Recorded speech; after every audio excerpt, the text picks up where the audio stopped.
आपण पाहत आहात RK न्यूज, बातमी तुमची, आवाज आमचा।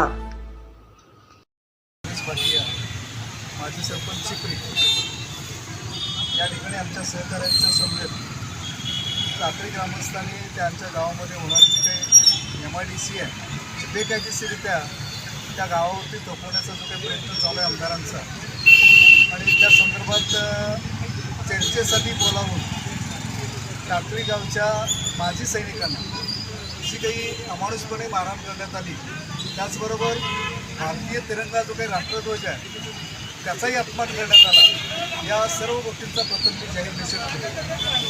त्याचबरोबर टाकळी ग्रामस्थांनी जो काही MIDCच्या विरोधात जो काही लढा उभारलेला आहे तो पूर्णपणे कायदेशीर असा लढा आहे। कारण MIDC मंजूर करत असताना कुठल्याही कायद्याचं पालन न करता त्यांच्या गावचं गायरान खशात घालण्याचा प्रयत्न काही मंडळींनी चालू केलेला आहे।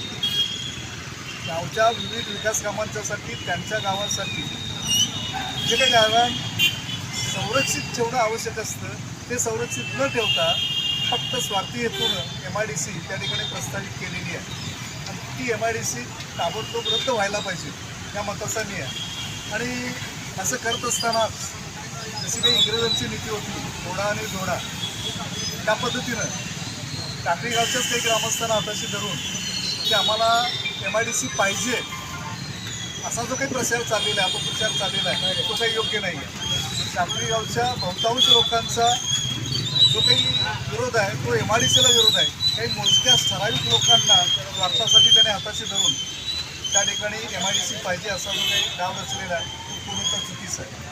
अशाच पद्धतीनं जयसिंगपूरमध्ये डॉक्टर बाबासाहेब आंबेडकरांचा पुतळा 1251 या ठिकाणी व्हावा, सर्वे नंबर 1251 या ठिकाणी, यासाठी शांततेच्या मार्गानं बहुजन समाजानं जो काही मोर्चा काढलेला होता त्याही मोर्चावरती अमानुषपणे पोलिसांच्याकडून लाठीमार करण्यात आला, आणि त्याही वेळेला यांच्याकडून त्या समाजामध्ये फूट पाडण्याचा प्रयत्न झाला।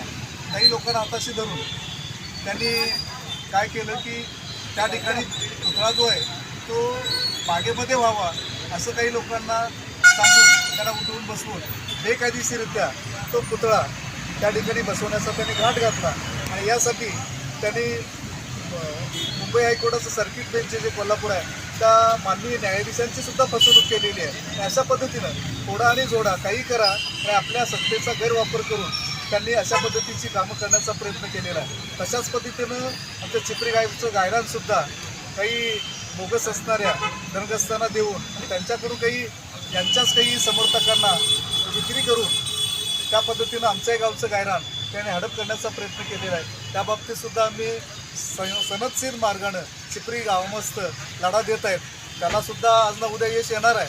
मात्र हा जो काही प्रकार चाललेला आहे तो पूर्णतः चुकीचा आहे। जर ग्रामस्थांचं म्हणणं जर चुकीचं असेल तर त्यासाठी एखादी बैठक लावावी, आणि बैठकीमध्ये अशा पद्धतीचा प्रकार होणार नसेल तर बैठक लावावी, ती मंत्रालयीन स्तरावरती बैठक लावावी, जेणेकरून ज्यांना पॉवर्स आहेत ते रद्द करण्याचे वगैरे असे उद्योगमंत्री वगैरे असतील, मुख्यमंत्री असतील, त्यांच्या समवेत टाकळी ग्रामस्थांची बैठक लावण्यात यावी, जेणेकरून त्यांना आपलं म्हणणं मुक्तपणे मांडता यावं आणि कायदेशीर आधार ते दाखवतील। त्यांचं जर म्हणणं चुकीचं असेल तर तुम्ही सांगावं। परवा आंदोलन अंकुशचे प्रमुख नानाजी तुर्मुके यांनी सुद्धा सांगितलं, बाबा आमचं काही चुकत असेल किंवा आम्ही काही तुम्हाला धमकी वगैरे दिलेली असेल तर तुम्ही सिद्ध करा, आम्ही तुमची घरी येऊन पाय धरून माफी मागतो असं म्हटलेलं आहे। याचा अर्थ इकडून चर्चेला काही विरोध असायला भाग नाही आहे, की चर्चेची सकारात्मक तयारी यांची आहे। असं असताना देखील एकतर्फी काहीतरी गुंडगिरी आणि हुकुमशाही पद्धतीनं कारभार करणं हे काही योग्य नाही, लोकशाहीला ते घातक आहे, आणि त्यामुळं मी झालेल्या प्रकारचा निषेध करतो। आणि आमच्या गावच्या वतीनं आपल्या टाकळी ग्रामस्थांनी जे काही धरणे आंदोलन चालू ठेवलेलं आहे त्याला आणि त्यांच्या मागणीला आम्ही 100% पाठिंबा देतो।